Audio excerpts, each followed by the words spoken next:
There is a specific time in an FBI record that I want you to keep in your mind as we go through this. 5:42 a.m. That is the timestamp on Tova Noel's first Google search on the morning of August 10th, 2019.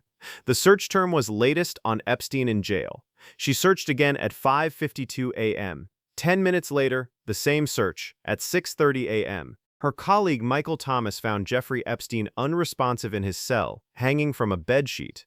Less than 40 minutes separated those searches from the discovery of the body. On Monday, Noel testified before the House Oversight Committee for approximately 4 hours.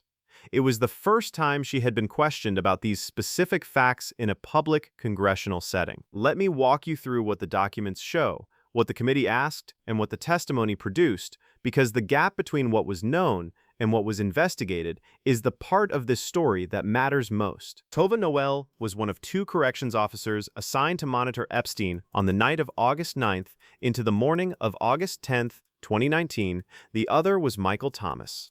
Both were charged with falsifying prison records, specifically with logging inmate checks they never actually performed. The records they signed said they had checked on Epstein throughout the night. Later investigation found they had not. Criminal charges against both were dropped in 2021 after they reached cooperation agreements with prosecutors. Both were fired. Noel has previously said she believes she was the last person to see Epstein alive at or around 10 p.m. on August 9th. She testified that she did not hear anything from his cell between that point and the moment the body was found the next morning.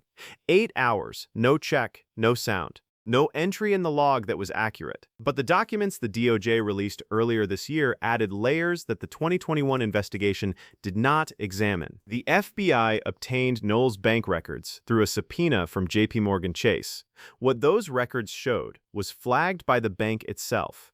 JPMorgan Chase filed a suspicious activity report with the FBI in November 2019, 3 months after Epstein's death. The report covered 12 cash deposits made to Noel's account beginning in April 2018, more than a year before Epstein's arrival at the Metropolitan Correctional Center, and continuing through July 2019.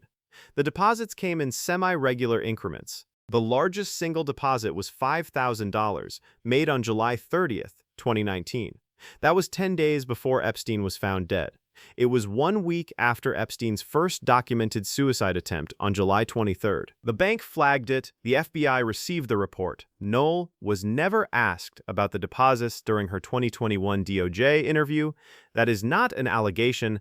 That is in the transcript of her own sworn statement. The documents show the deposits existed. The documents show the bank flagged them. The documents show the FBI had the suspicious activity report, and the documents show that nobody asked her about them for 5 years. The committee's investigators also obtained her internet search records. Those records, included in FBI files released by the DOJ, showed the 2 Google searches for latest on Epstein in jail in the 48 minutes before the body was found. When Noel was previously asked about those searches, she said, "I don't remember doing that." The committee asked her on Monday. Representative Subramaniam told reporters after the 4-hour interview that Noel explained the cash deposits by saying they were from overtime work deposited into her savings account.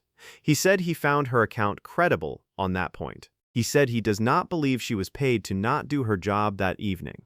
He also said there was a systemic issue at the facility and that what happened was the result of ineptness and laziness rather than something more deliberate. Representative Melanie Stansberry said the first hour of the interview focused on Noel's managerial responsibilities and that she had been forthcoming. She said the majority of the 4 hours focused on the specific details of what happened the night of Epstein's death. Noel also told the committee she feels her termination was unfair. She said that had it not been Jeffrey Epstein, she would not have been fired. There is one detail from the bank records that has not been addressed in the post-testimony coverage. The bank records also showed Noel was leasing a new Land Rover Range Rover, valued at more than $60,000 at the time of the investigation. That vehicle and the cash deposits were both in the financial picture that JPMorgan Chase considered significant enough to file a formal report to the FBI. Neither the vehicle nor the full picture of the deposits was explored in the 2021 interview. The committee had those records. Monday was the first time those questions were asked in a recorded, formal setting. The FBI also noted in an internal briefing that Noel was likely the orange shape visible in blurry surveillance footage near Epstein's cell around 10:40 p.m. that night. That would place her at or near the cell more than 8 hours before the body was found, consistent with her own account of the 10 p.m. interaction. The surveillance footage discrepancy was reported years ago. It has never been fully resolved. Julie K. Brown, the Miami Herald reporter whose original reporting led to Epstein's 2008 prosecution and eventual 2019 arrest, noted on social media when the DOJ documents were released that the bank records also showed monthly Quickzelle payments to Noel's account during the same time period. Those payments have not been publicly accounted for. Chairman Comer's stated goal for the hearing was specific. He said the committee wants to understand whether what happened at the MCC was simply a series of failures inside the Bureau of Prisons or whether additional questions remain unanswered. After 4 hours of testimony, Stansberry said the interview focused on the details of what happened the night of Epstein's death, the cash deposits that the FBI had for 5 years and never investigated, remain a documented open question. The Google searches at 5:42 and 5:52 a.m.